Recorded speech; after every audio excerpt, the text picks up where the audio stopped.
lucky enough, I'll tell the truth every chance I get, 'cause smiles fake to appeasing others worth 10 regrets. If I'm lucky enough, I will get through hard things, and they will make me gentle to the ways of the world. If I'm lucky enough, I'll have the courage to leave and go wherever my beating heart tells me to go. If I'm lucky enough, I'll get high and invite a guitar player over, and he'll play sweet notes until New York City rooftop sun rises. I'll meet some kids at school that still know how to play instruments.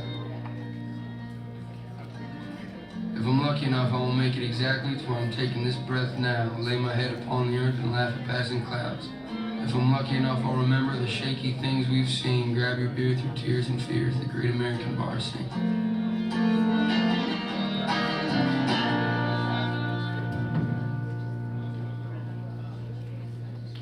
Woo!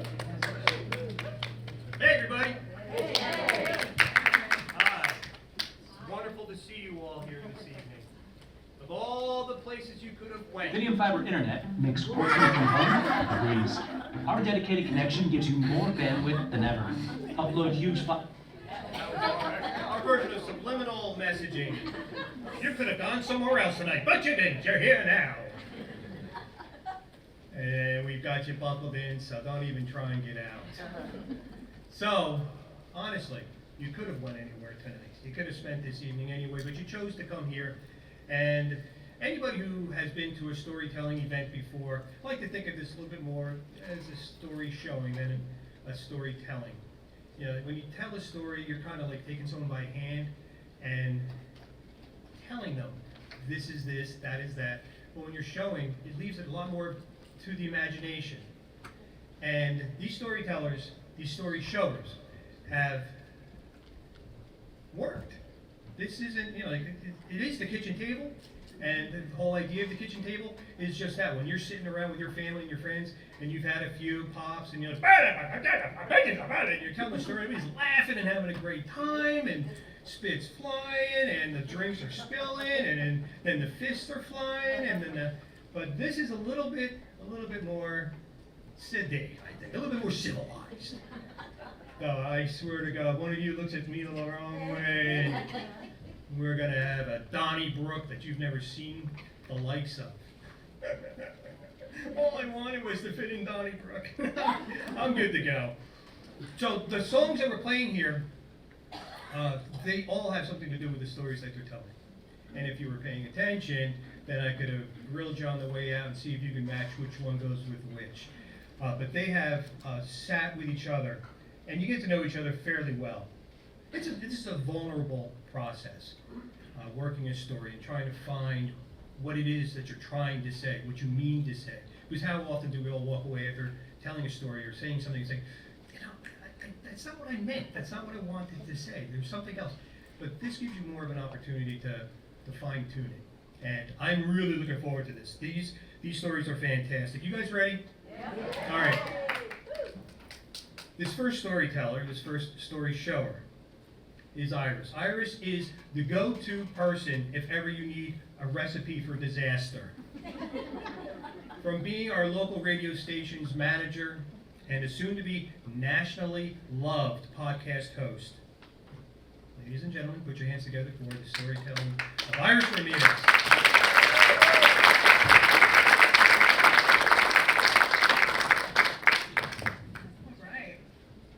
Cute I was. Thank you.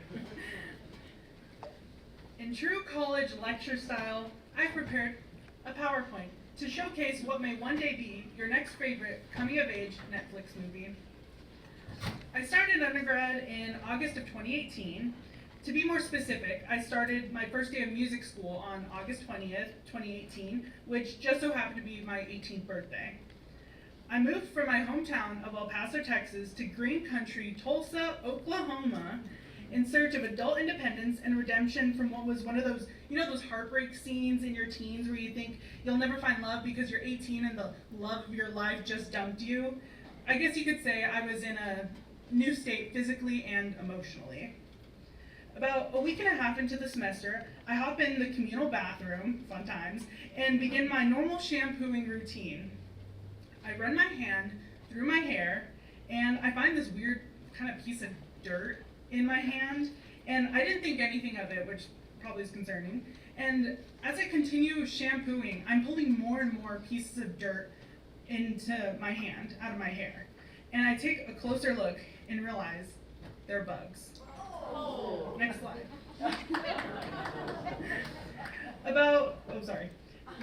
Cue the scratching of heads everywhere in the audience right now. I had lice a week and a half into college.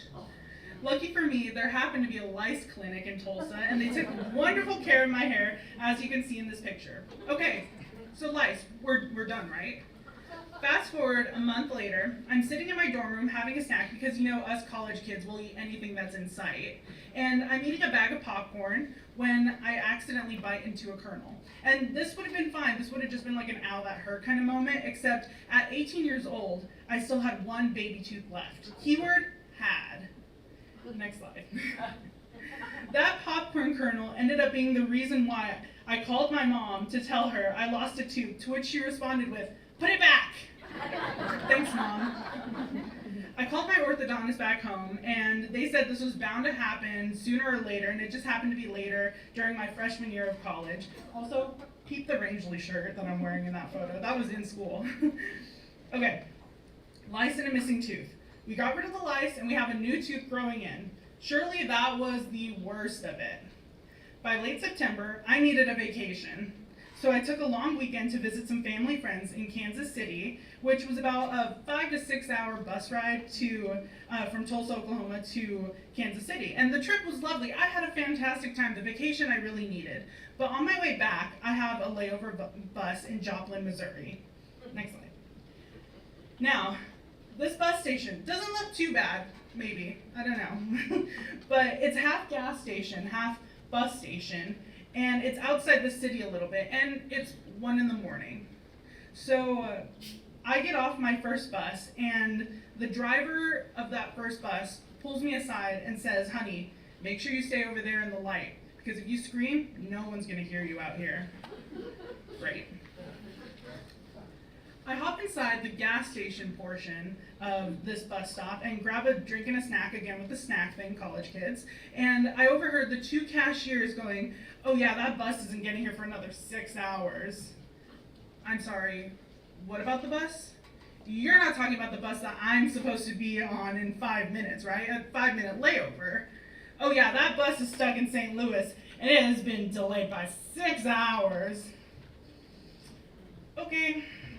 So I walk outside and immediately call my dad, because, you know, the dad thing where he's not going to bed until he knows I'm back home in Tulsa. So I call my dad, and I've never heard him so panicked in my life. We had no idea what to do. I mean, it was just supposed to be 5 minutes ago, and it was supposed to be 5 minutes until I got back on the next bus. And this lady had come up to me saying, "Oh, by the way, some guys just sold me some drugs, you know?" And I was like, "Oh, this is fantastic. I'm 18 years old, and I'm stuck at this sketchy bus station."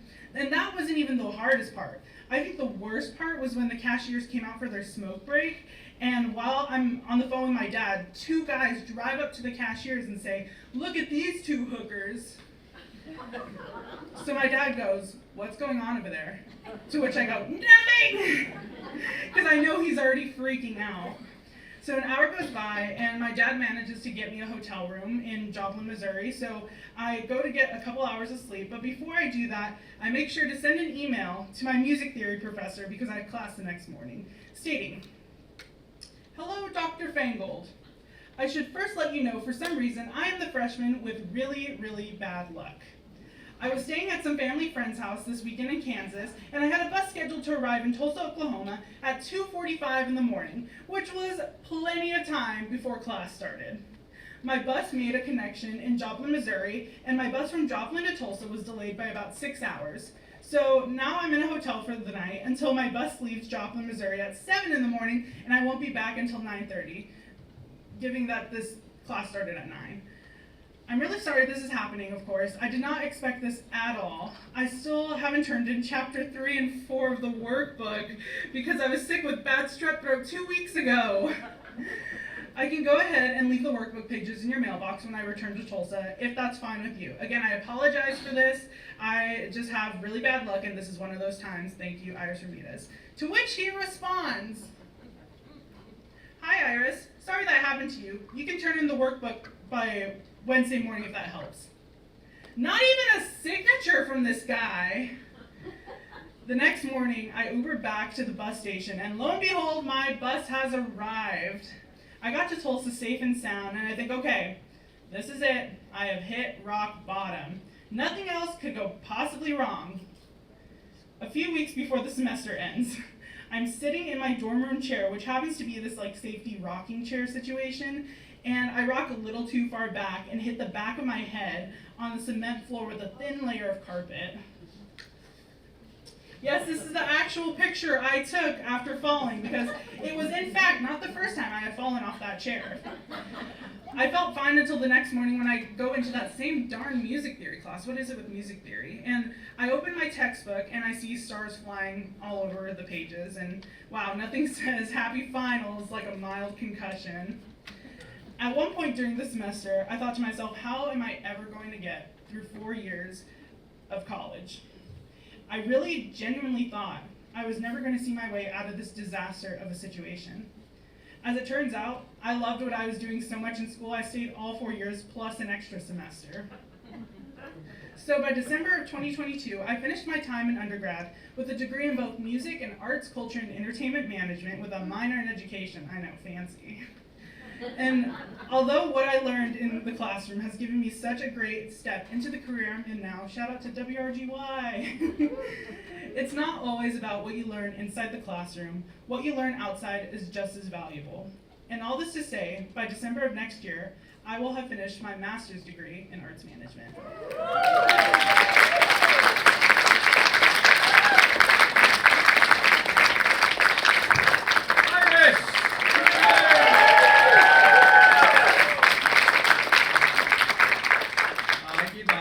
A plus. Plus. Is that allowed? As you can see, I am lice-proof. But I did take one button down, so maybe not. See, is this a little bit too much? Am I showing a little too much chest hair? I'll button it up, buddy. I think I just grossed a few people out. Oh, how convenient. There's no button. Well, you're just going to have to put up with it, aren't you?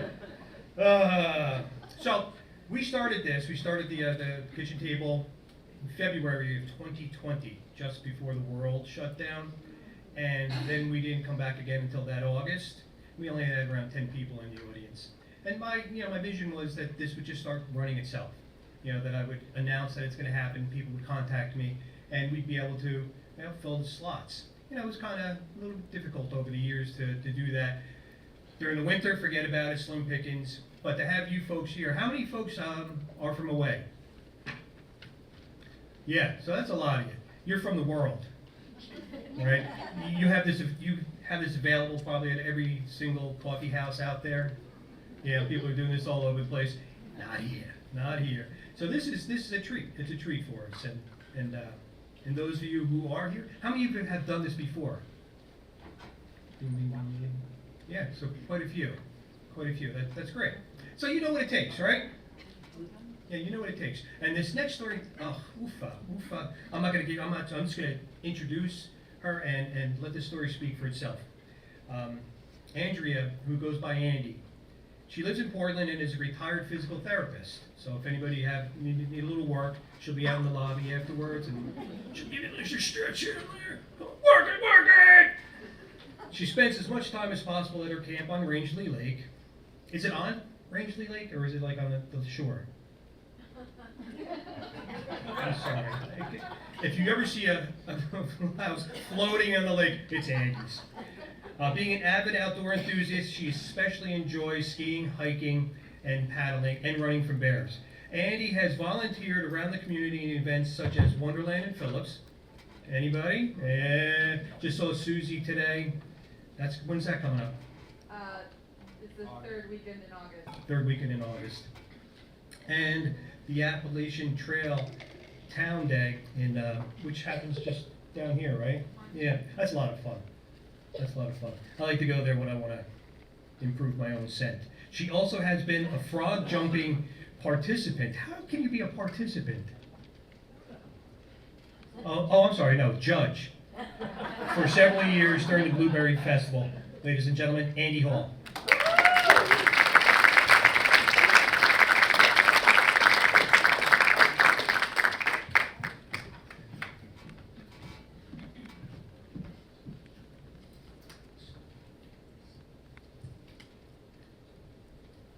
I have PTSD, post-traumatic stress disorder. And it all started 4th of July weekend, 30 years ago.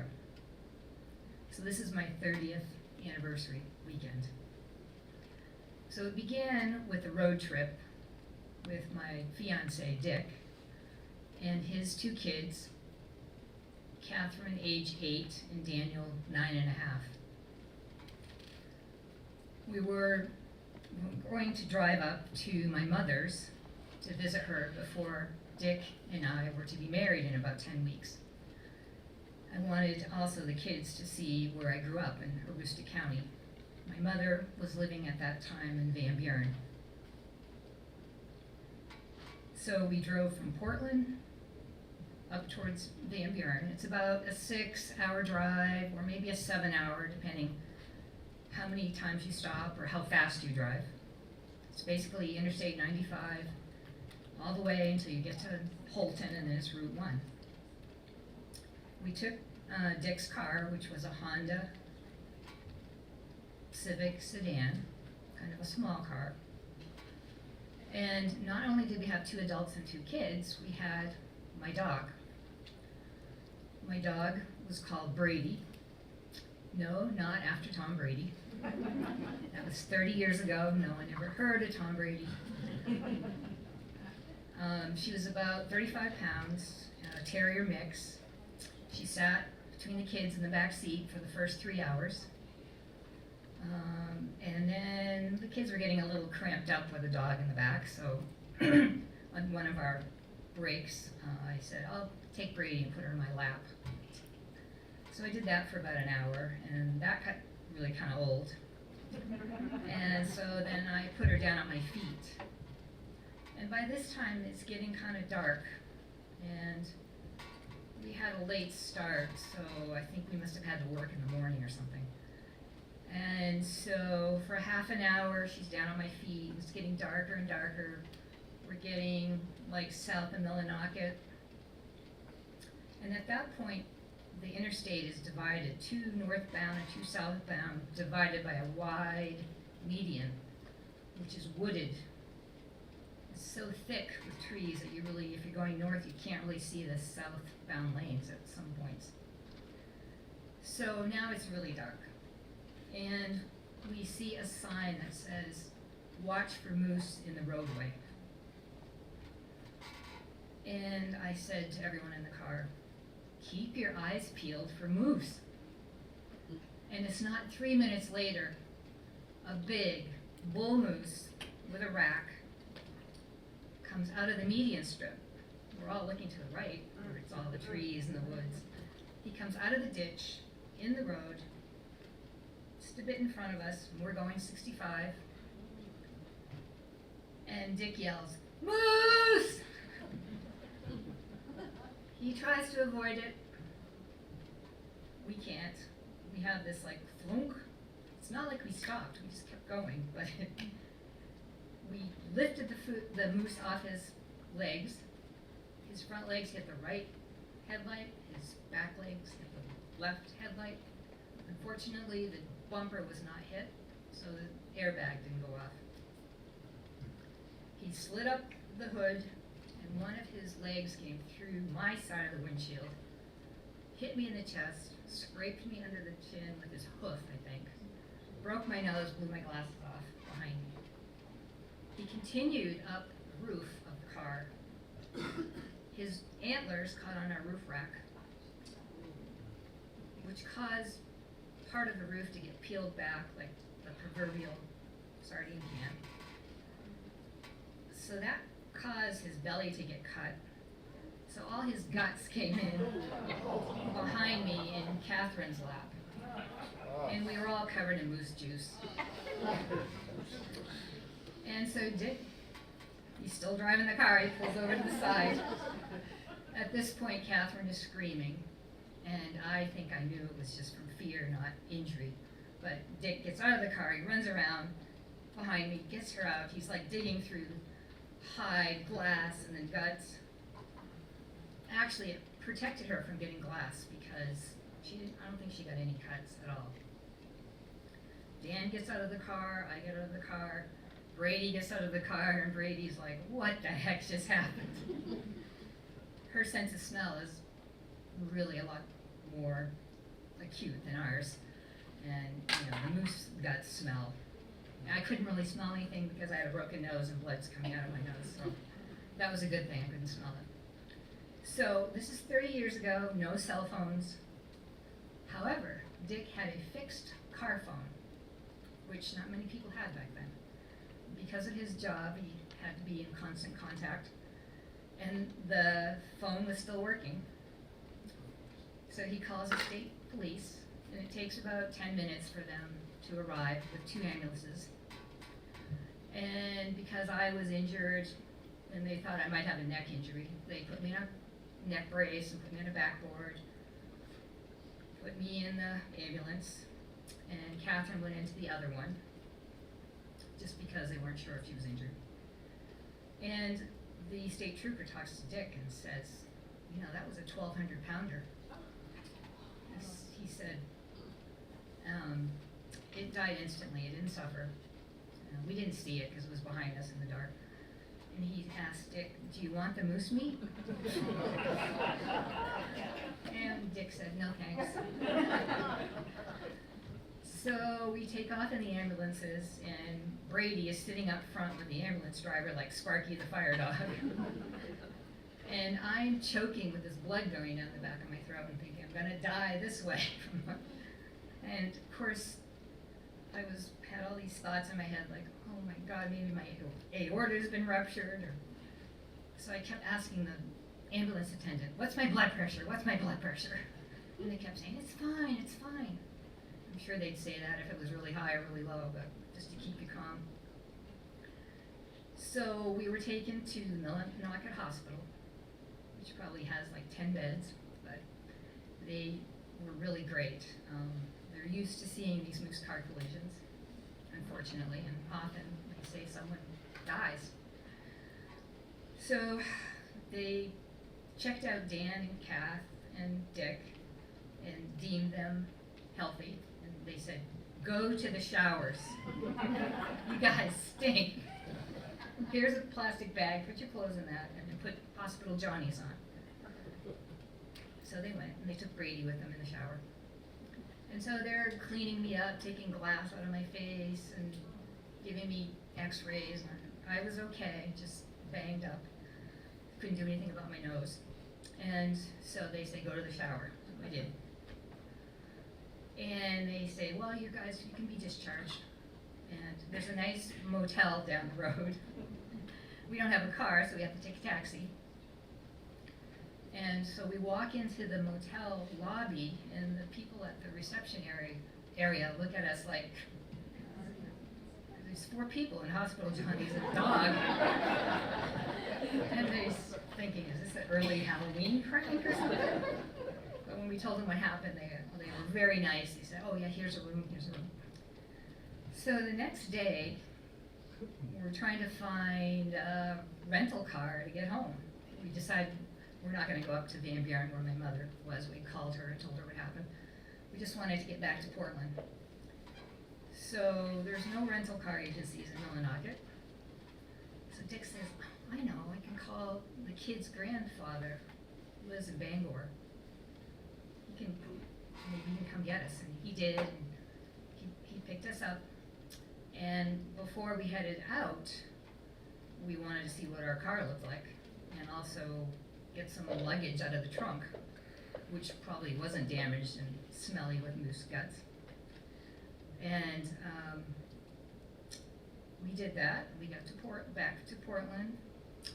well, we went to Bangor, got a rental car in Bangor, and then drove back to Portland. And the kids seemed to do okay. They didn't seem to have any psychological trauma or nightmares. We talked about it and talked about it. And we called Catherine the Moose Guts Queen, which she thought was really great. And they wrote about it every year in school, a little essay about what happened, and every year it got a little better, more embellished. They got A+. And I, on the other hand, had not only the physical injuries, but emotionally I had a hard time. Excuse me, I couldn't drive in wooded areas at night for about 3 years.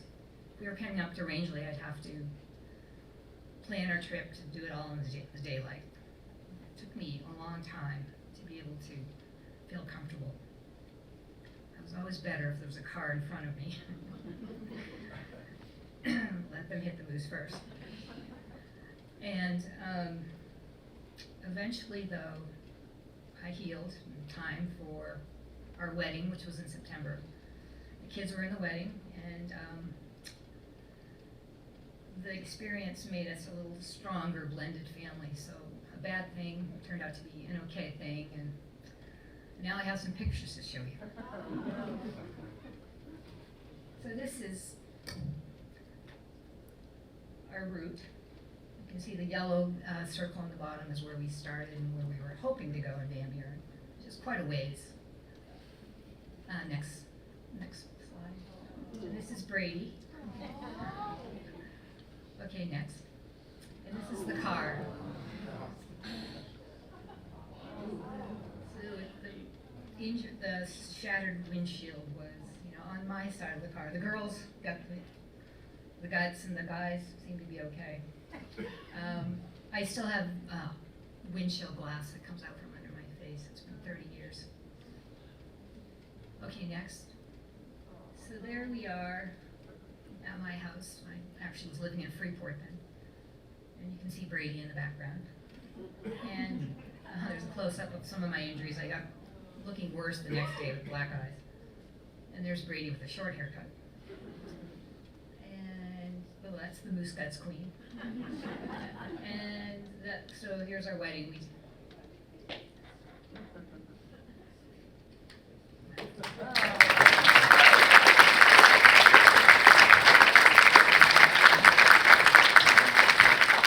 Andy Hall.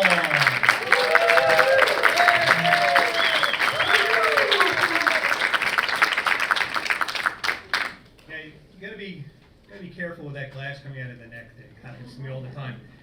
Yeah, and the way that she shows it, like, I'm from Jersey, and I'm ready to give her a little bit of the back of the hand. She's going like this. I'm like, oh yeah, I don't think so, lady. Not today. Hey, where's Dick? Front and center. Dick, everybody. Whatever you did that night, you saved them all, except for the moose. You should have taken the meat. It had it coming. Yeah. Okay. So that's 2 down. We've got 4 more storytellers. You ready? Yeah. Let's keep her going. Next up, this gentleman. He's been up here quite a few times. What is this, your 4th time, I think? Yeah, somewhere in that neighborhood. Daughter has done it. And yeah, so the 2 of you. Veteran. He is a veteran, as a matter of fact. Retired Border Patrol and Coast Guard. Man about town, scallywag, and all that great stuff. Ben Wetherill.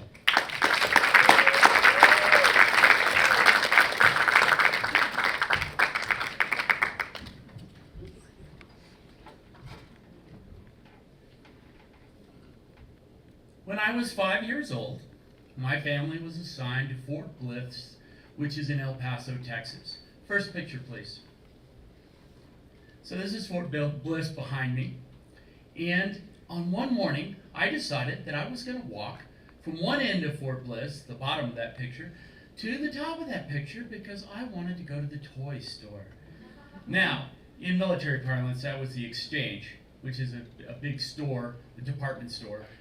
But they have a toy department, and I was going to go there because I'd been there before. So off I went. I made it most of the way before the MPs caught up with me. I learned a few things that day. Probably the best thing that I learned that day was that I had this instinct. If I had been someplace before, I knew how to find my way back there. This was a big thing for a 5-year-old to know. I also would come to realize later on that I had no idea the danger I just put myself in.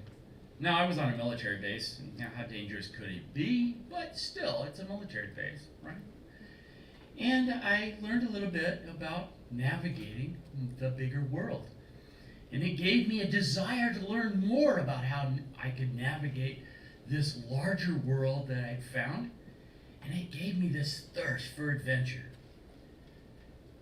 So, 5 years later, I'm 10 now, and I've decided that I want to go get a flag for my bike. Next picture, please. Oh, already there. So, I decided I was going to the Pep Boys to get myself a flag.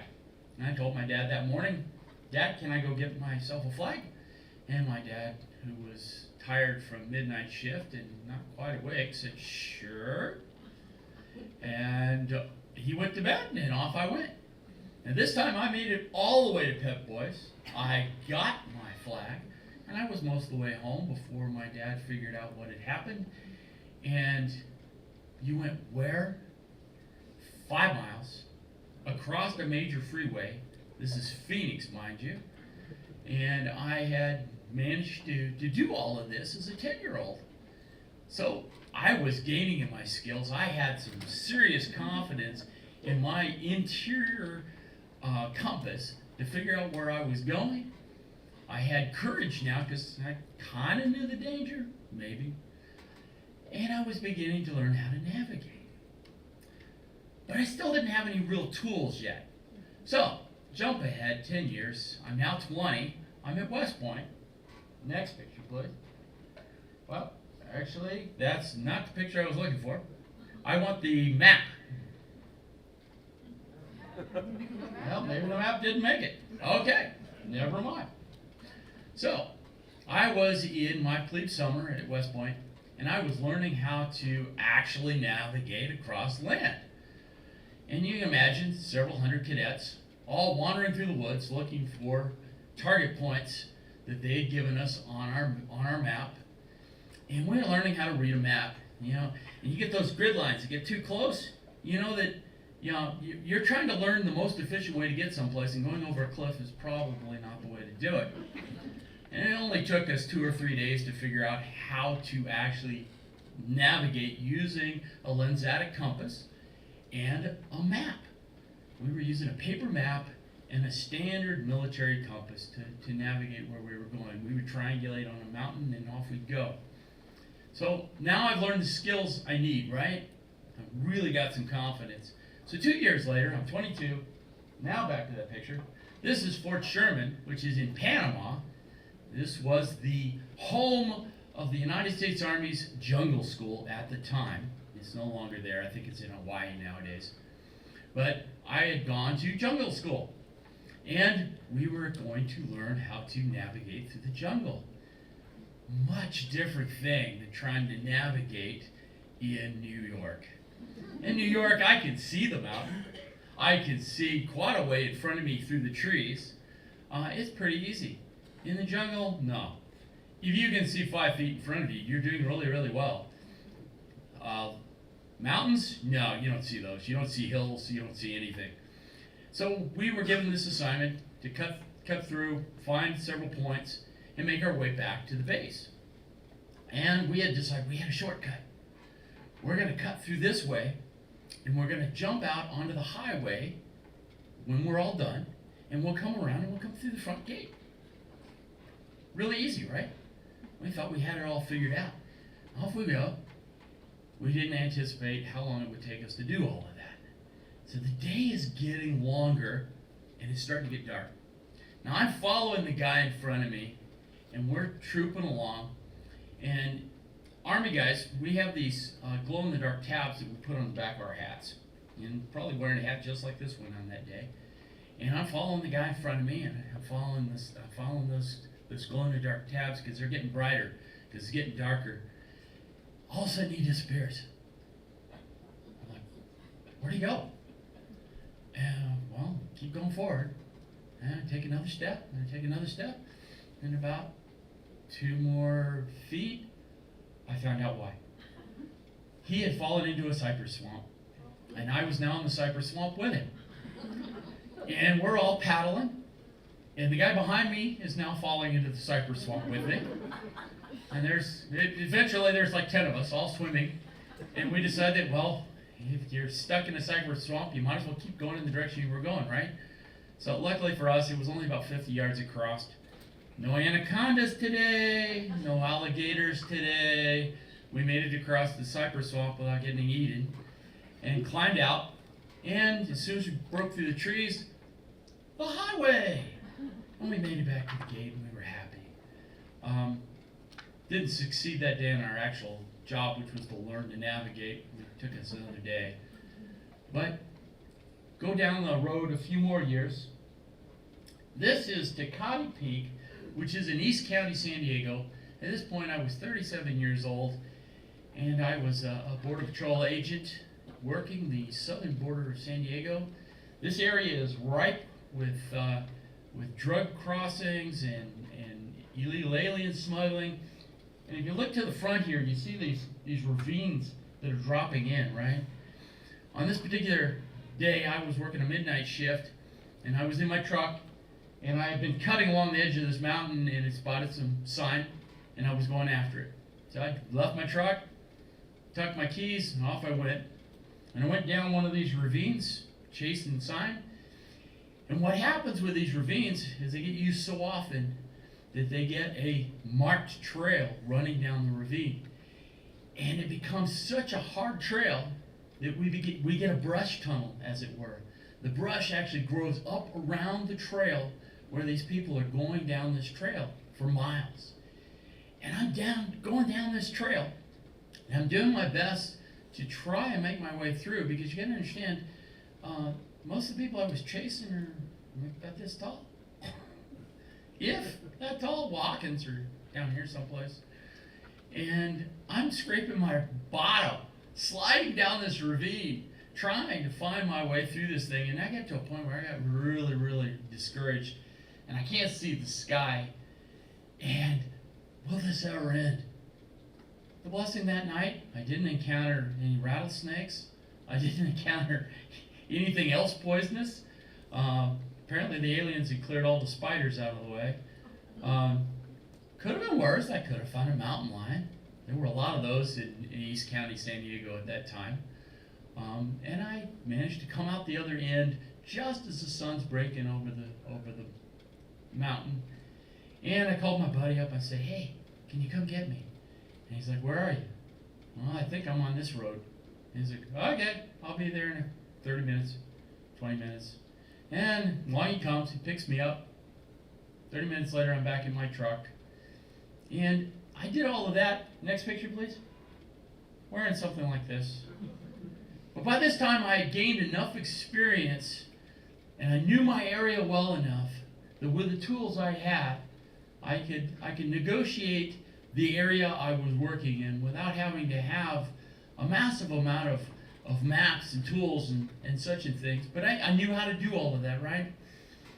So, quite a few years later, I'm now retired. Next picture, please. And now I'm in Rangeley, Maine. I've been here for 20 years now. Retired about 5 years ago.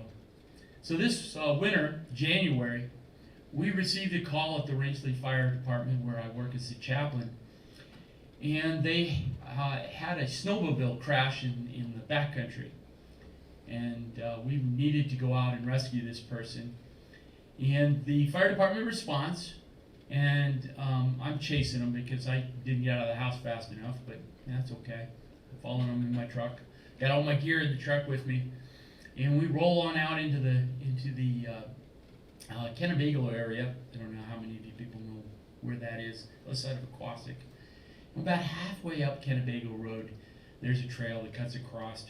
We met up with the game wardens, and we get our chase sleds out, and two fire department personnel had already run ahead and were looking for this person. And we got directions from Farmington as to where they thought they were. Now you gotta understand, I've got the best guides in the business. I've got game wardens. I've got global positioning systems. I've got all of these maps. And we were still having problems finding this person.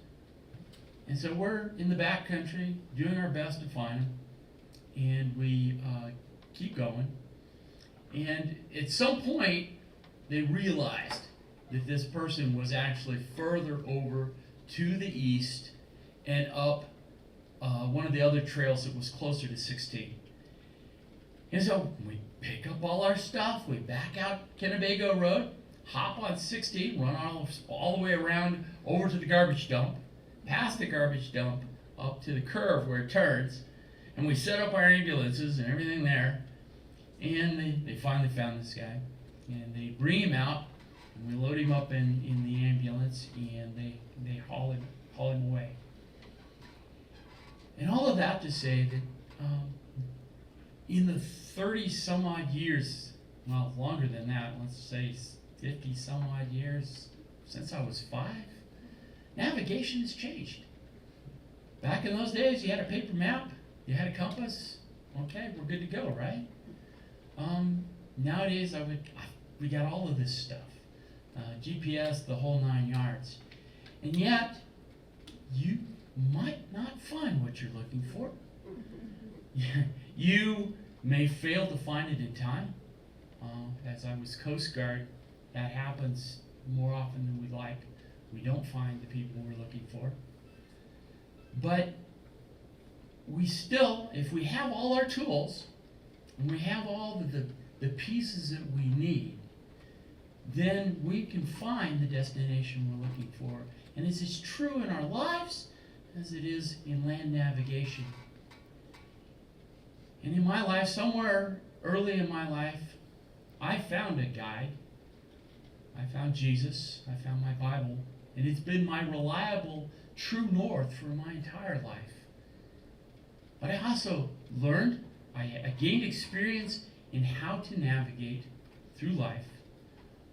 I gained courage to have the patience sometimes in the difficult moments to wait it out and to find that moment to move forward. And I gained the tools that I needed in order to navigate life. And I found a guide. You need to find that guide that is your true north. And if you do, you'll find the destinations that you seek. So, are you ready for the journey? Thank you.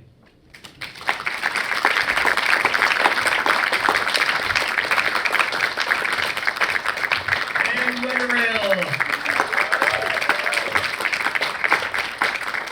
I like the stick. Gives a little bit of that Moses look. Anybody ever see the movie Up? Yes. Right? Yes. Yeah, just a little bit. Yeah. That's a good thing. It's one of my favorite characters of all time. Okay, I just want to thank a few people. Thank you, Diane, for manning the camera, as always. Thank you for that. Rowena up in the tech booth. Thank you, Rowena. And then, of course, Val Sapolsky for everything. The RFA, Rangeley Friends of the Yards, for use of their house. And, of course, all you good people here. That's 3. You ready for number 4? Numero 4. Okay, here we go. This one, Tina, you've been here a few times as well. Yeah, she's a repeater. And those of you who ever make it up onto a Classic Street, anybody, if you ever make a wrong turn, you're like, oh, what am I doing on this street? But as you're going, you'll see that over the course of, 4 or 5 years, Tina has been steadily working on her house, on her home. And thank God for Google, huh? I don't know how people do it. They buy tools and they fix things. Get over here, fix this thing. And she's been improving it over the years. And she says that there's going to be a great big party really soon, right? Yes. Yeah. She's also a mushroom forager. Anybody else out there? Yeah. This is and I'm learning so much more about mushrooms. I thought I knew everything when I was 18. I was like, woo-hoo-hoo! What else did I need to know? But apparently there's a lot more to know that I didn't. And she's a massage therapist. And you there, ladies and gentlemen, Tina Marie Falasco.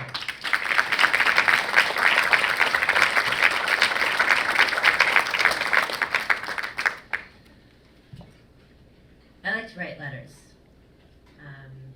mostly to myself, but also to my daughter. Every year for her birthday, I write her a letter, and I put it away. There's very few things that I do consistently, but this is one of the things that I have tried to do just once a year. I was there for her birth. I figured once a year I can be there and write a letter to her. This year she turned 18. I've never given her the letters, and I'd hoped in the beginning when I started writing them that this would fill in some of the gaps. You know, you don't remember, or maybe you do, when you were 1 or 2, you don't really know how your parents felt. It would be amazing to know like how they felt, what they were going through as they were raising you, because you only see your perspective. This year I sat down to write her 18th birthday letter. And as I sat down to write it, I realized she might not be able to read my writing later. They don't teach writing in school. No. And because they're not exposed to it, they just kind of see cursive as a whole nother language. It might as well be Latin. I just don't read it. And I'm going through and I'm writing, you know, you've grown so much this year, you know, this has been a big year, you're 18. You're 18. When I first started writing her letters, I thought of giving them to her when she was 18. And somehow, those 18 years had flown by, and I was not ready to give her her letters. I was writing them to her as my child, as this young child, and now she's 18, and I'm not going to be able to write them to her in the same way. This is different. She's going off to college. What am I going to tell her? What advice can I give her? What is she going to glean from the letters once she reads them? Is she going to read the trials and tribulations? I don't know what I put in them. I won't take them out and read them. They're for her to read. And they're not in depth. Usually they're just little things like you have this friend, you have this playmate, and you're going through this, you know, thing at school, or you know, how was your first year at the farmhouse, you know, or there's other things. There's sad things, or there's just life, you know. This year we're no longer at the farmhouse. Your father and I are getting divorced, or we're going through bankruptcy, or hey, we're moving into a new apartment, and there's these things that are going to that are good, you know, go on to the next year. We're moving into a house. You get your own room. It's got a really big backyard. Following the next year, we're going through death, you know. So she's going to relive these memories as we go forward. So I have this pack of birthday letters that I like to write. I also like getting notes. My daughter's not much of a note writer. Occasionally, I do have a couple ones that she's written. But during this process, I started writing myself notes as I'm going from the farmhouse, dealing with, you know, just regular life, and then I'm in this house. I'm rebuilding. I'm tearing apart walls and ceilings and doing insulation, and I've got all my tools to make sure that, you know, we tighten up this house. But in between, I write letters because there's things that I go through every year. Every year, I clean my office. So I'll write a letter, hey, future self, I see you're spring cleaning again. Put that away. Or I'm downstairs in the basement and I'm organizing the flower vases again. I started putting expiration dates on things. Like if I haven't used this by June of 23, get rid of it. Because you go through things, right? You get them all together, and you don't know if you don't know when you're going to need it. You don't know. And you don't know how long you want to keep it or why you're keeping it. That's the thing. Why are you keeping it? Why are you keeping this? So I write notes to myself occasionally, like, hey, you know, I found one the other day. What was it? I had just come back from a trip and having a great time. The next year, not having such a great time. Hope next year's better. So, and I keep those around. How do I go back to? So, as I am writing this letter to her, what advice can I give her as she's getting ready to go to school? She's going to college. I don't have it. What can I tell her? Beware of this, be careful of that. I don't know what you're gonna do if she gets lice. You know, like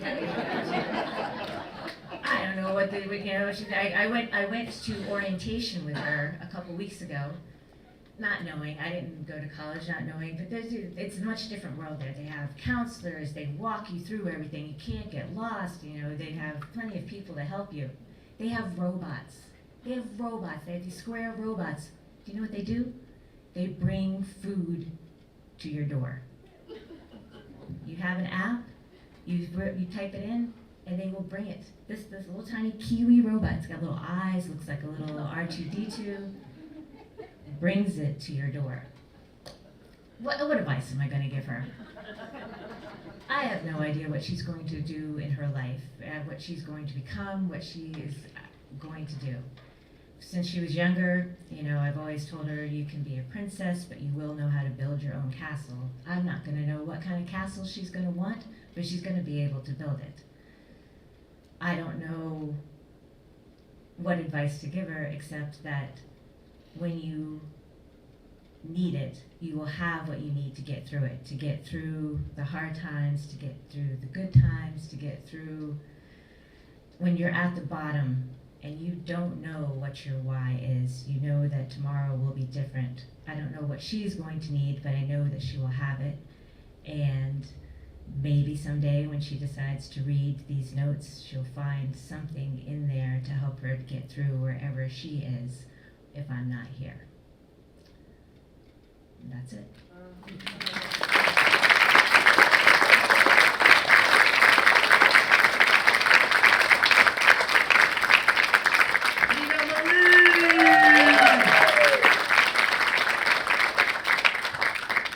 Not to be like a Snoopy guy, but aren't you a little curious as to what some of those letters say?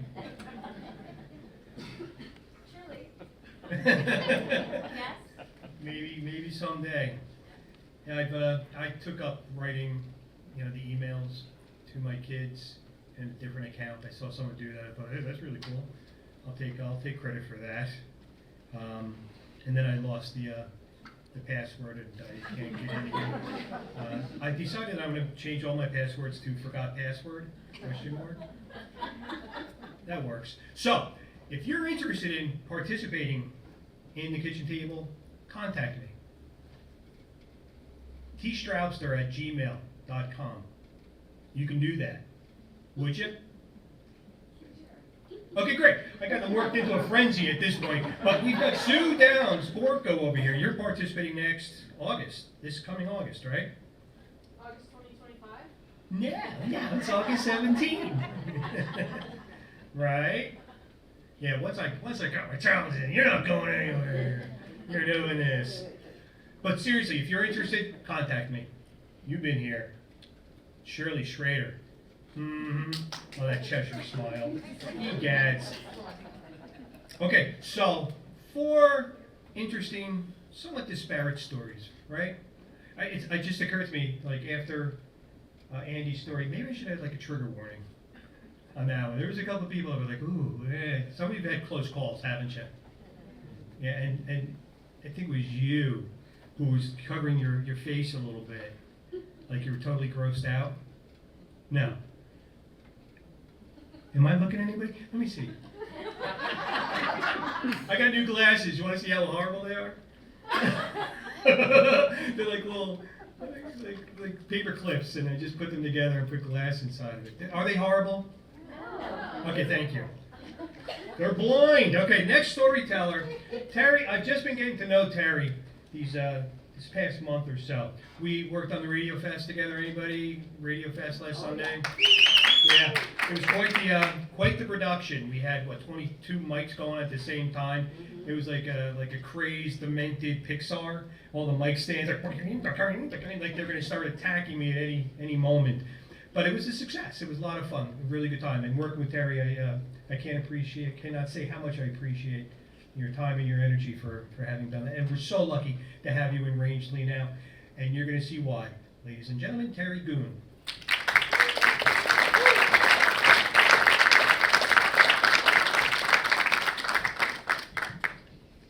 I grew up in the Boston area.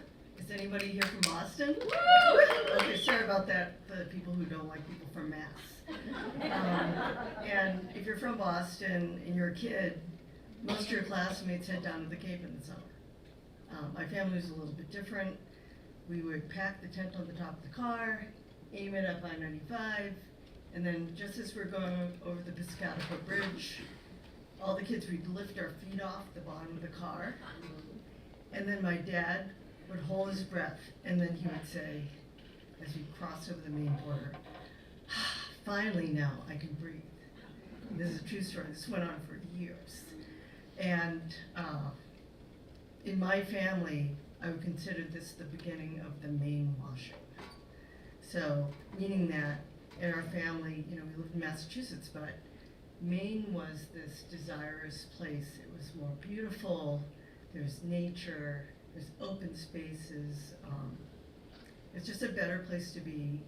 And we didn't really understand as small children, but then it turned out our cousins would be joining us, and we'd be going to Old Orchard Beach. We'd be eating pure French fries and fried clams at Pine Point, and then head back south and tell our classmates about these adventures. But the reason why Maine, eventually we understood, became so special is because it's the place that my Chinese immigrant grandmother and grandfather came to settle, of all places, in Portland, Maine. And so the special place that became kind of our family beginning was actually, as my dad would call it, Wooford's Corner in Portland, Maine. Right? So my dad actually did have a Maine accent. And he was one of 8 children of this Chinese family. And it was a time where in the United States, there was a certain amount of racism, and particularly when my grandparents arrived. It was, the immigration of Chinese was controlled by the 1882 Exclusion Act. So ironically, I have all these fabulous federal documents, talk about both my mom and dad's families when they went in and went out. But, so Toy Lin and Dogen Guen arrive, and they, this is their American dream. I mean, ironing all day and washing clothes for 6 cents a shirt is an opportunity they've never had. And they can, little by little, they have a couple other guys working the laundry, but they can slowly kind of make it. And Dogen was actually pretty clever. He'd served in World War I, and he could speak some English. He gets a car, and he gets a driver's license. This is a guy from a village in China, rural China. And he drives to Boston with these other guys, and my dad would tell these stories about how he and the other 2 older boys could take this trip to Boston, and they would ride for hours on Route 1 because there's no Route 95. They go to Chinatown, pick up provisions, or he would drive them down to Pine Point to get the fried clams, which then we started realizing that everything that we did in Maine was just sort of like a tribute to my dad's childhood.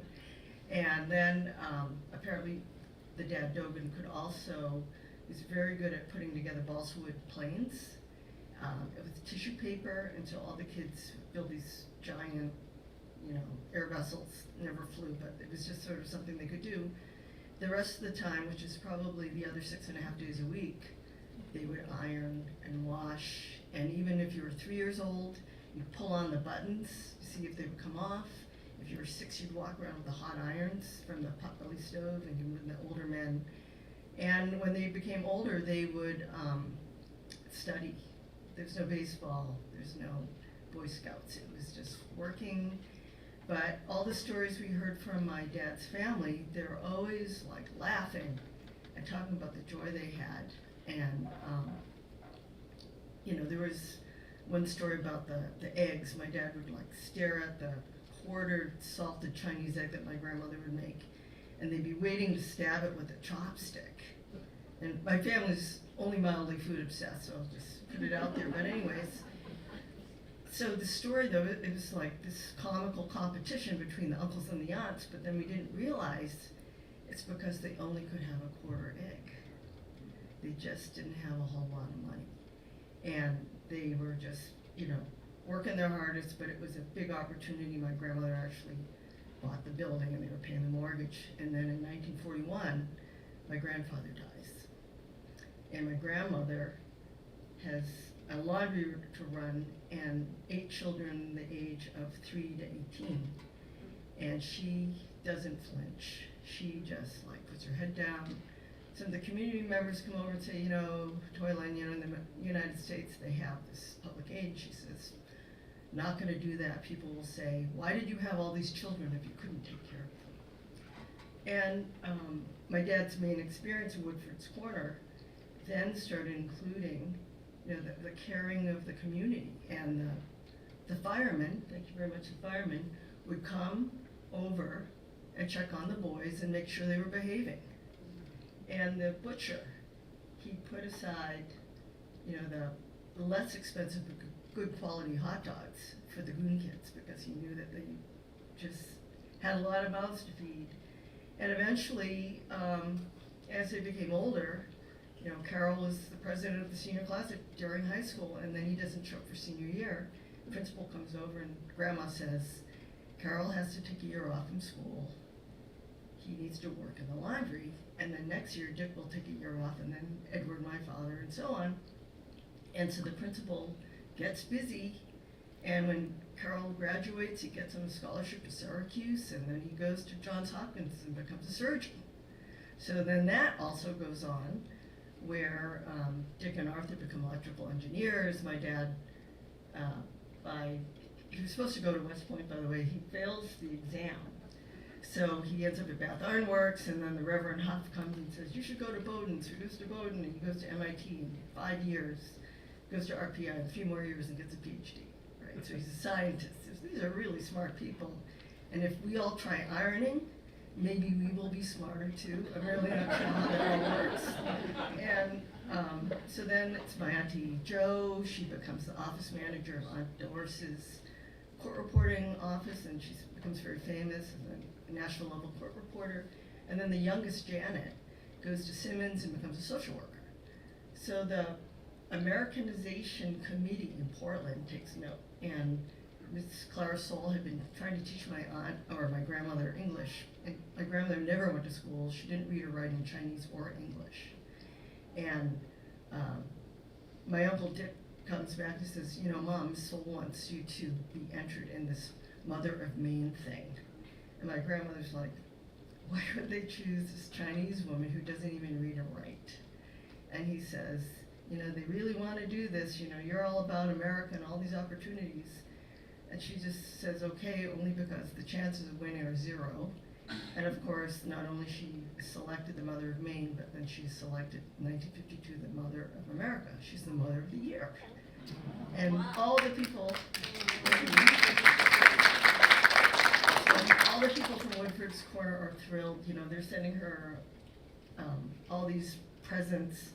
And she's also getting the honors such as a ticker tape parade in New York. And she goes to the New York Women's Club, and there's a dinner.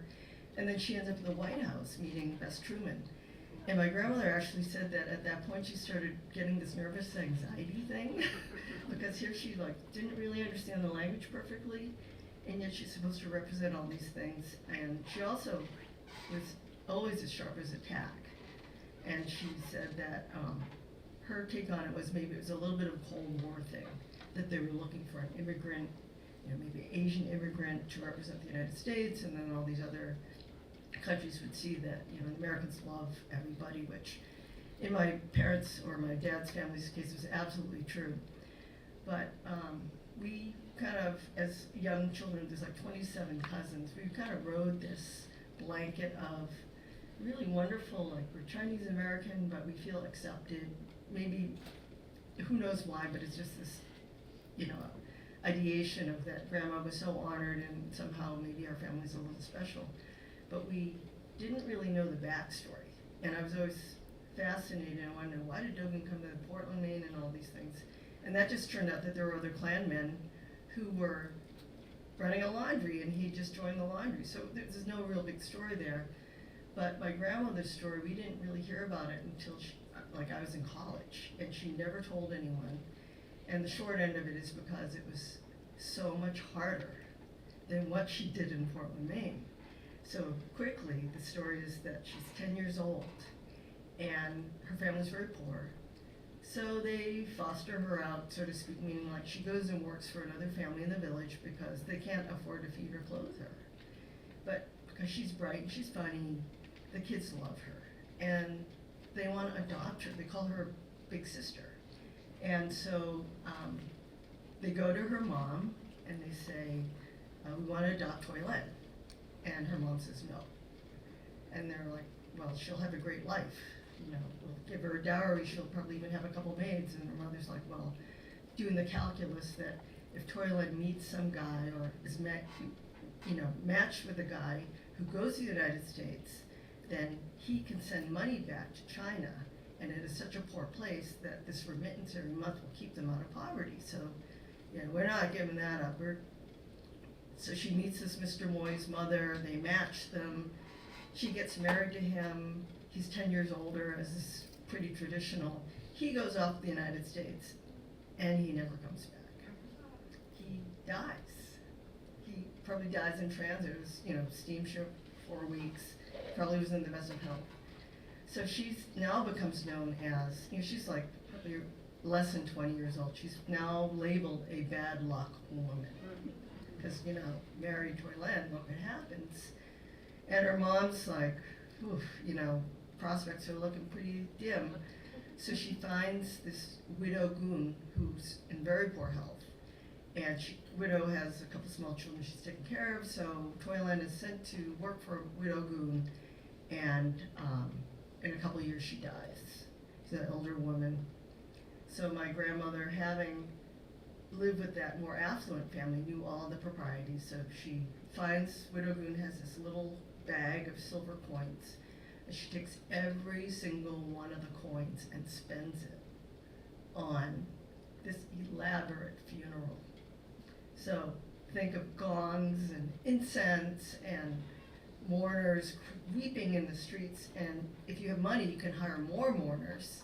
So there's more people crying, and everyone's talking about this fabulous funeral, and wouldn't the Guen ancestors be so grateful that this woman knew what to do, because she's so smart and honest. She didn't take the money for herself.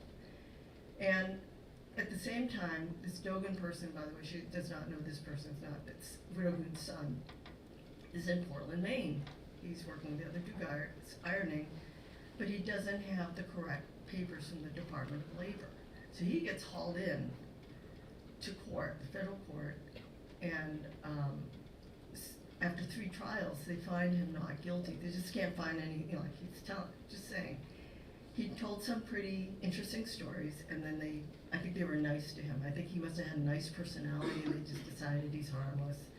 So the last page of this, 29-page transcript from the federal government says, if you're called, will you fight?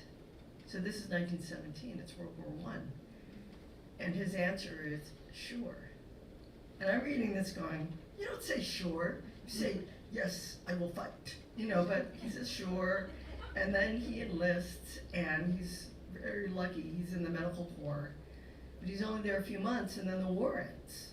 So he's honorably discharged. He ends up back at the laundry in Woodford's Corner, and these other Klanmen, the Guen guys, saying, we heard about this woman. She's fabulous. She's so smart. She gave your mother this unbelievable funeral. She's honest. You must marry her.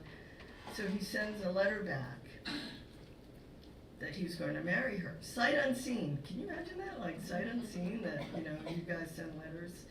And so she gets this letter. She puts on some type of a gown. They stand in front of the altar in the home. And Dogen, of course, is not there. He's in transit. He's on his way back from the United States. So in her place, cock-a-doodle-doo, it's a live rooster. And this is called Getting Married by Proxy, and it is a traditional, actual thing. It's not something that I made up. And so eventually he arrives, and they get married again.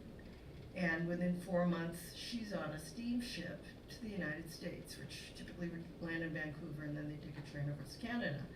But thinking that you're leaving everything you know, and you're going somewhere that they don't even speak your language. I mean, how many people in Portland, Maine?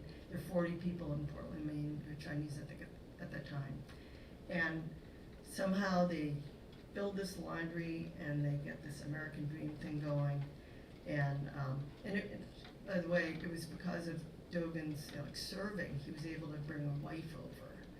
So they have, all these, I would just say, even though it seemed like insurmountably difficult for my grandmother Toyland, this is something she could never have imagined, in China being fostered out. And it made sense later why she would never take public aid, is because I think she must have known what that felt, to be brought out of your family and said, sorry, we can't keep you.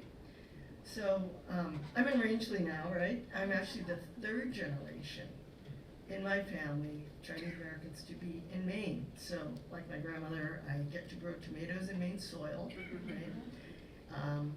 When I'm down, south of here, I get to do that family ritual and go for the pure French fries and fried clams with my cousins, who always join me. And my mom's in Boston. Her family, she's born in Boston, so she's 100. So I visit her frequently, and now when I point my car to Rangeley, I'm on I-95, right? I go over that bridge and I lift my feet off and I say, now I can breathe.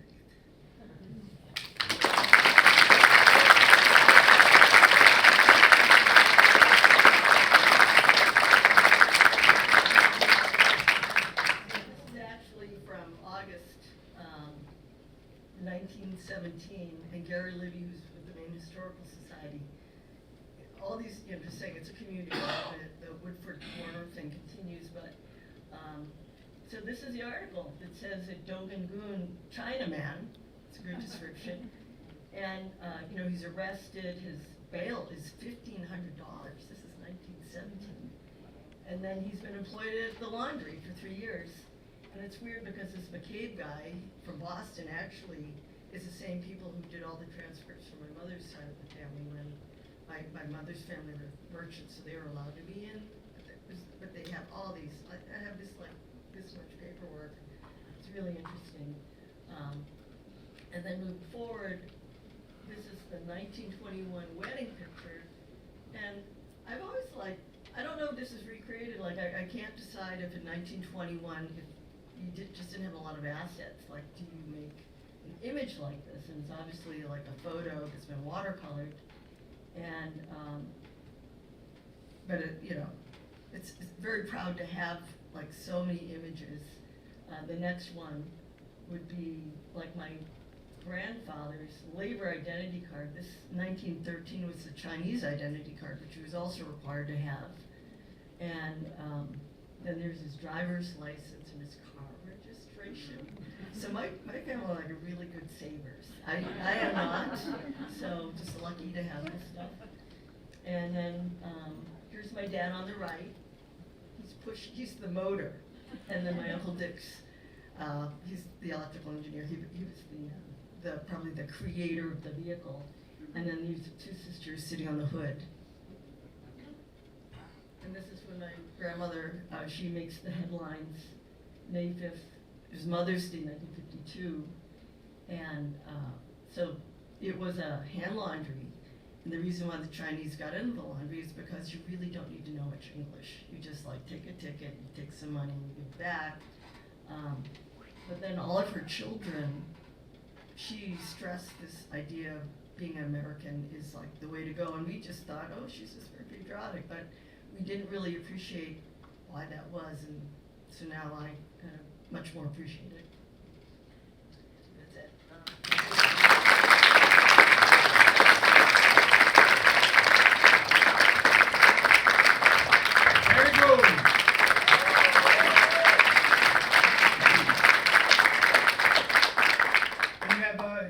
is just your son that's here? Yes, Eddie's here.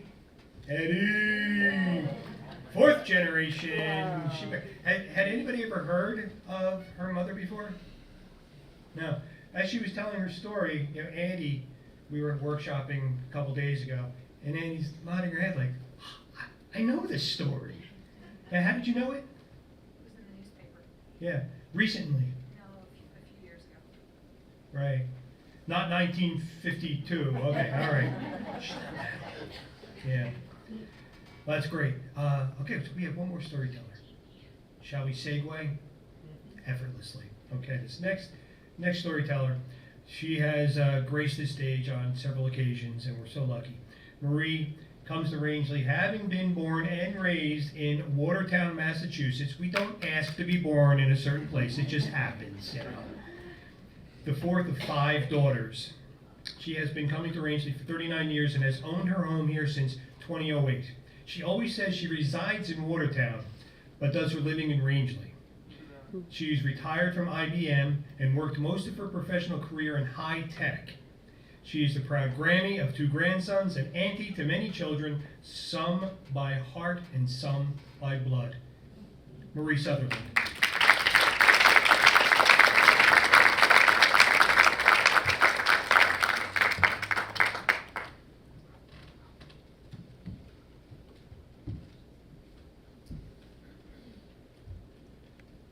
Hi, everybody.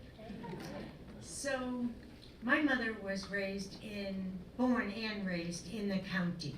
For those of you who don't know what the county is, that would be Aroostook County, the crown of Maine. And how she ended up married to a full-blooded Italian outside of Boston is a story for another night. But my grandparents also had lived in the county, and when they decided to retire, they said they were going to move south. So they moved out of the county to North Anson, which is about 65 miles from here. To them, that was moving south. So every year, one of my sisters, or 2 of my sisters, my mom and I, would make the journey up to see my grandparents in North Anson, and then often we'd go up to the county to see the rest of the family and then back. But we loved it. I loved it. I always loved it. And when I was 10 years old, one of my sisters, my mom, and I drove up to see my grandparents.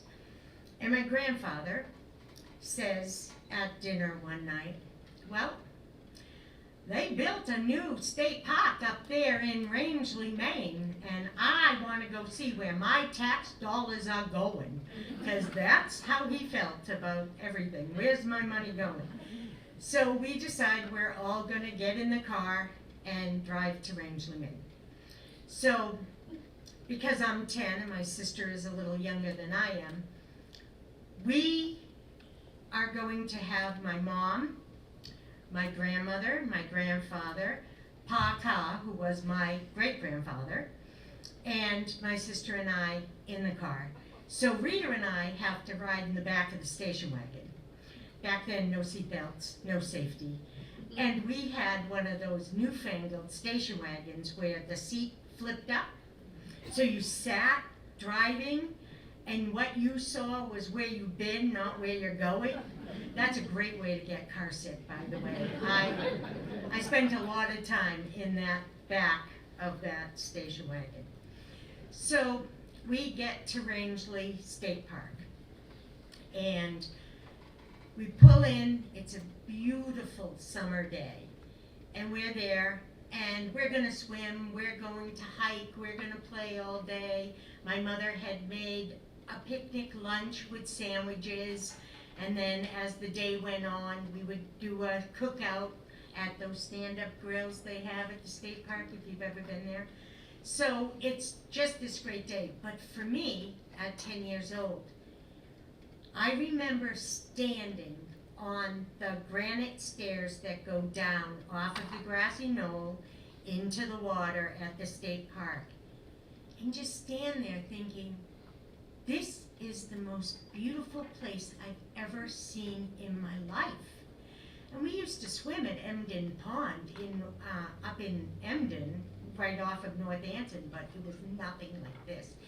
And I remember thinking, I'm gonna live here someday. So, fast forward, I'm working at Prime Computer in Massachusetts, and a bunch of us would go camping. I had a small, little 2-man tent with 5-foot center, but I was by myself, so it didn't really matter. And we would go camping 3, 4, 5 times a season. And I loved it. I just loved going camping. So, a few years after that, I meet my husband. And it's the winter time, so I don't approach the whole camping conversation. So, when the summer rolls around, I say to him, "So, Bob, do you like camping?" And he immediately says, "No, I hate it." And I'm thinking, this could be a problem. I've only known you about 8 months, but this could definitely be a problem.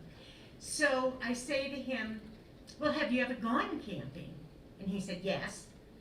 And I said, "And you hated it?" "Yes." I said, "You did it wrong."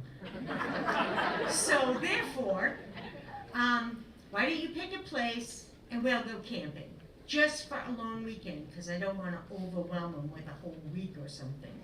So he says, "All right, we'll go to Lake Winnipesaukee," because when this is Bob speaking, when he was a kid, they would get dropped off. His mother, his brother, sister, and him would get dropped off in June and picked up Labor Day weekend to go back to school. So he was on Winnipesaukee all summer long. So we go camping, just a long weekend, nice weather, everything cooperates, it's a good thing. So when we get back, I say to him, "So what'd you think?" And he said, "I loved it." I said, "Now you've done it correctly. So therefore, we'll do it more often." So that year, he gets to pick where we're going to go for a week camping, and we go back to Winnipesaukee. And then the next year is my turn. So I say, we're going to go to Arcadia. But before we go to Arcadia in July, my father says to me, "What do you want for your birthday?" And I said, "I want a bigger tent." And he said, "A tent?" And I said, "Yes." So he says, "All right, go buy a tent. You've got $100 budget," because he's a frugal Italian. So I came in under budget with a beautiful 9x12 tent. Bob and I are going to be living large now. So we're going to go to Arcadia. My turn to pick. We're packing the car. It's raining. It's pouring. My father's standing there going, "You two damn fools, gonna go out and sleep in a tent in the rain?" We're like, "Yeah, probably, if that's how the weather holds for the first week of July." So off we go to Arcadia. Beautiful campground, nice site, except for it had a little bit of an incline. You know how that goes when you're camping. So we set our tent up so our heads would be at the top and our feet would be going down the hill. So a few days goes by, everything's great. We're very close to the ocean where this campground was. And one night we're in bed, and in our zip-up 2-person sleeping bag that my sisters had given me that same year when I got the tent. They figured, well, if you're going to be there, you might as well not look like 2 mummies in this thing. So they gave us one big sleeping bag. So that was nice. So we're laying in bed, and it starts raining. And then the wind starts blowing. And then the side of the tents are going in and out. And we're like, okay. And then it really starts to thunder and lightning and storm. Well, we eventually fall asleep. In the morning, we wake up, and I have to go to the restroom, of course. So I said to Bob, "I can't lift my legs up." And he tries, and he says, "I can't lift my legs up either." Well, come to find out, our tent had leaked, and so all the water had pooled down the bottom, and had saturated the sleeping bag, so it was too heavy for us to get our feet up. So I unzip and I get out, and I said to him, "It's still raining, I'm taking the car to the restroom," which was a little bit of a hike. So I get in the car and I'm driving through in the campground, just looking around at what the storm had done. So I get into the ladies' room, and there are children, and there are women crying and screaming. Most of that was the women. And I leave, and I go back to the tent, and Bob is still mad. He's like, "I can't believe our tent leaked like this." I said, "Honey, if you just saw what I saw, you would be pretty happy, because there are tents that are collapsed. There are people standing next to pop-up trailers that have tipped over on their side." So he takes a ride to go to the men's room, and he comes back and he's like our tent, a lot. It served us very well. So, needlessly to say, the next year is Bob's turn to choose where we're going to go camping. He chooses Baxter State Park. Lovely place. Uneventful trip. Good weather. Everything works out fine. Not a problem. So the next year, it's my turn to pick. And he says, "Where are we going?" I said, "We're going to Rangeley Lake State Park." And he's like, "Where the hell is that? And why would anybody go there? I lived in Portland for 10 years. I never heard of Rangeley Lake State Park." And I say, "When I was 10 years old, we went there, and it was the most beautiful place I ever saw in my life." And he says, "Of course it was. You were raised in the city. I'm sure it was beautiful." So I said, "Well, we're going to Rangeley State Park." So I plot out our route, and up we come, 95 to the Turnpike, to Route 4, to 108, to Route 17, and we get up to Height of Land. Now, it was the old Height of Land, for those of you who remember the old Height of Land. And we pulled over, and we're both just still standing there, looking out, and it was spectacular. And Bob says, "Oh, okay, maybe this is a really beautiful place." So off we go to the state park, Site 17. That would be our site for the next 10 years or so. So we'd come back time and time again to Rangeley State Park, and we would just, it gets you, as all of you know, it just gets in your heart. So I'm still working at Prime Computer, and I'm a female manager, so of course they felt the need, this was the 80s, they felt the need to have a class called Efficacy for Female Managers, so that we could learn how to do what we did every day. So we met 3 or 4 times a year, and there was a bunch of us, but then you broke down into small little groups. So one day, I'm in my small little group, there were 3 of us in our group. One of the people in my group was Linda Dexter, who many of you might know, who owned Ecopologicon for 29 years. The Linda Dexter I know and the Linda Dexter you all know, totally different. And she was a corporate Linda Dexter when I knew her.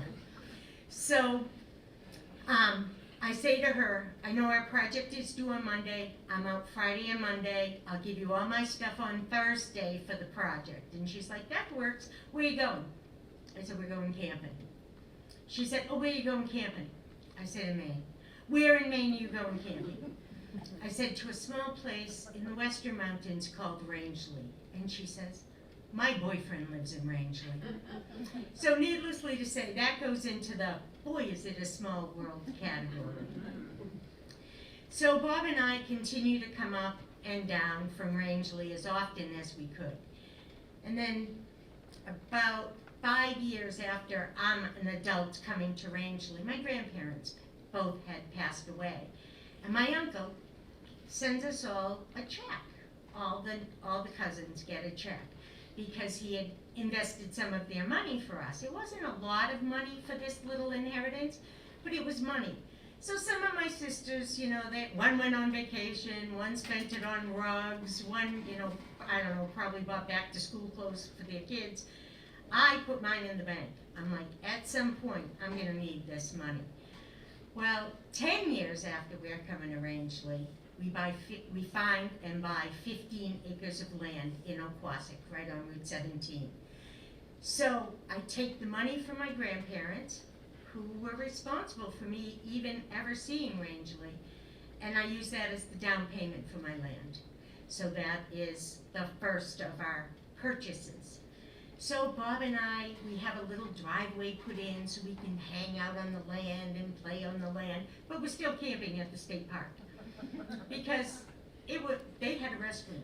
Our land did not. And those are the little things. So so after we'd sit in there, we would walk the land, we would dream about where the house was going to be and the $1 million view we had across Rangeley Lake to Saddleback Mountain. It was going to be spectacular. Until we started to realize we didn't need a driveway to go up 100 feet. We needed a road because we had rocks the size of Volkswagens that would have had to come out, and, you know, streams to put little bridges over. So we were going to need a road. We were going to need a well. We were going to need a septic. And then we would have no money. So we were like, so then we wouldn't have a house. So 13 years after we bought the land, we bought a house 2 miles from the land, which you could walk right in and flush the toilet. It was perfect. So we buy our little house and we're living in our house, and my uncle comes up from North Anson, and he says, he now lives on my grandparents' land, or at that point he did. He says to my husband, Bobby. Now, only 3 people called my husband Bobby. His mother, my father, and my Uncle Hack, for some strange reason. So Uncle Hack says to him, so Bobby, how much land here you have with this house? And Bob says, about 1/2 acre, Hack. And he says, oh, that's all? And Bob said, yeah, get in the car, I'll take you to the yard. So up they go. And every time my Uncle Hack came to visit us, he'd say, come on, Bobby, let's go look at the yard. And they'd go up to the land. So that would be that. So to this day, I still go back to the state park because it is just still one of the most amazing places I've ever seen in my life, and still is. And I go there sometimes and I'll think and I'll talk to Bob and tell him how different the state park is from the 2 little restrooms to the big bathhouse they have now, and the outdoor, you know, sinks to wash your stuff instead of under a spigot, all of those things. And I'll talk to him and I'll tell him how different town is in the last 6.5 years since he's been gone. But to this day, I never drive from Oquasic into Rangeley without noticing just how beautiful this area is. And it doesn't matter where you drive. It doesn't matter if you're up at Height of Land or Quill Hill, or you're driving in just to Rangeley. I do that almost every day, if not multiple times a day. But yet, Rangeley still is in the same 10-year-old girl's heart who saw it and knew someday I would live here. And I do.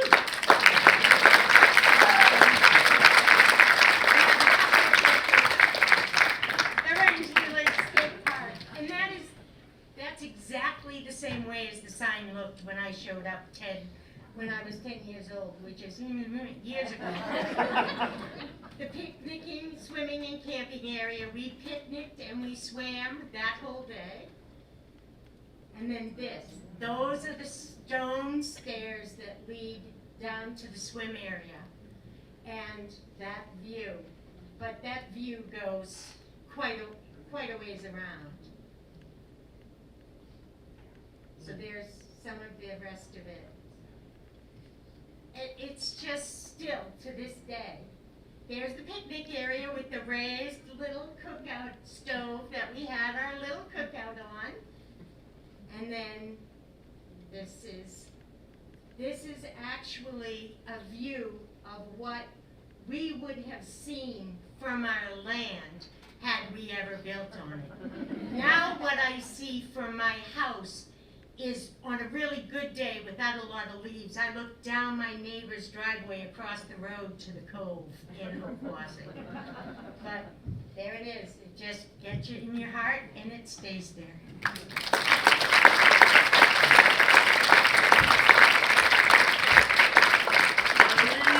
Sutherland.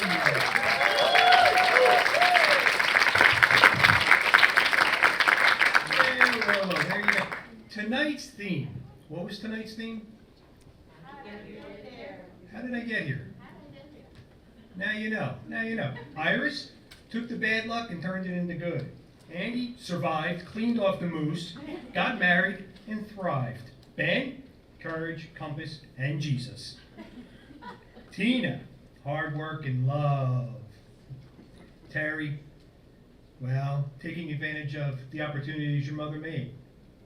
And Marie, trusting in what I see as a great love affair with Rangeley and Bobby. Did you folks have a good time?